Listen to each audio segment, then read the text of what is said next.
এক বছর বেশি ছাড়া কম না। কি করবো? কেন ডাকলো আপনারে? ভোটের সম্বন্ধে ডাকলো।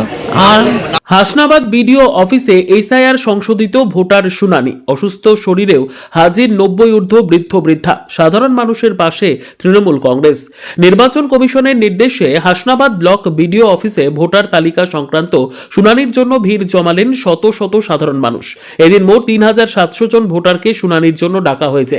সকাল থেকে বিডিও অফিস চত্বরে দীর্ঘ লাইন ও চরম ভিড় লক্ষ্য করা যায়। অন্যদিকে অভিষেক বন্দ্যোপাধ্যায়ের নির্দেশ অনুযায়ী সাধারণ মানুষের পাশে দাঁড়াতে হাসনাবাদে সক্রিয়ভাবে উপস্থিত রয়েছেন তৃণমূল কংগ্রেসের নেতৃত্ব ও কর্মীরা।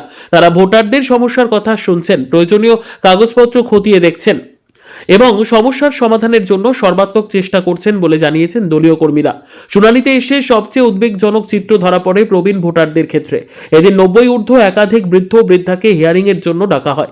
শারীরিকভাবে অসুস্থ থাকা সত্ত্বেও তারা সশরীরে ভিডিও অফিসে হাজির হন। পাশাপাশি আরও কয়েকজন বৃদ্ধা অসুস্থ হয়ে পড়েন বলে জানা যায়। দীর্ঘক্ষণ অপেক্ষা, ভিড় ও আতঙ্কের পরিবেশে অনেকের মধ্যেই ভয়ভীতি কাজ করছে বলে অভিযোগ।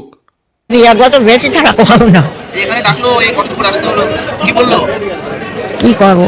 কেন ডাকলো আপনারে? ভোটের সম্বন্ধে ডাকলো। আর নাম ভুল হয়েছে? না, আমার সেই যে সময় ভোট হয়েছিল সেই সময় আমার খুব শরীর খারাপ ছিল, আমি উঠতে পারতাম না, ভোট দিতে পারিনি। আপনি কত বছর ধরে ভোট দিচ্ছেন? আমার অত ঠিক নেই বাবা। এখন এখন আমার নাতি আসবে, ওই আসলে ও ঠিক করে সব বলিয়ে দেবে। প্রত্যেকবার তো ভোট দেন এখন। তারপরেও আপনারা আবার এখানে শুনানির জন্য ডেকেছেন। ও সময় মাথার যন্ত্রণা, চোখি দেখতে পাইনি। তুমি যে কথা বলতো আন্দাজ আমি বলছি, চোখি দেখতে পাচ্ছি। আপনার নাম কি? লক্ষ্মী মণ্ডল। লক্ষ্মী মণ্ডল। দেখেছেন তো, একটা 92 বছর বয়স মহিলা, সে এখনো তার প্রমাণ করতে হচ্ছে সে ভোটার কিনা, সে বৈধ ভোটার কিনা। এর চেয়ে লজ্জা মনে হয় আমাদের কাছে আর কিছু নেই। হ্যাঁ, কথা বলতে পারছে না। আর একটু আগে দেখলেন একটা মহিলা, আমাদের ভিভিয়াতে বাড়ি, তার 70+ বয়স, তাকে এখনো প্রমাণ করতে হচ্ছে সে এদেশের নাগরিক কিনা। এটা আমাদের কাছে লজ্জার।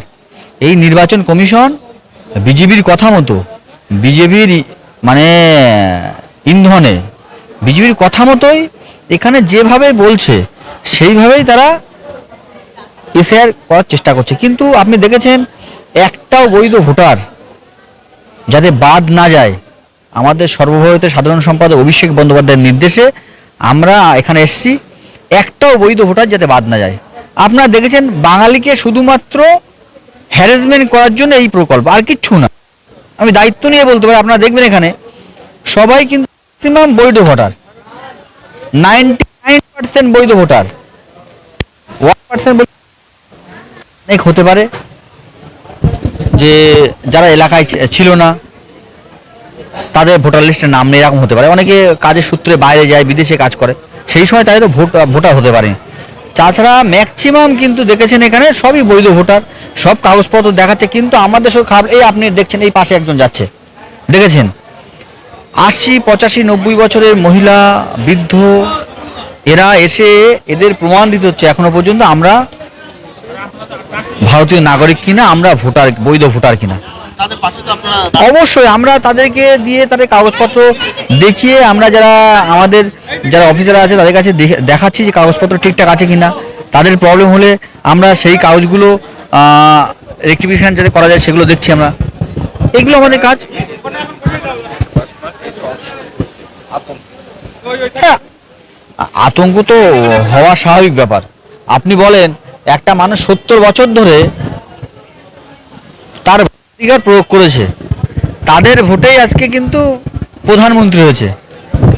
সেই বাবুরা, সেই বিজেপির বহিরাগত বিহারি বাবুরা এখন বলছে এদের বৈধ ভোটার কিনা প্রমাণ করতে হবে।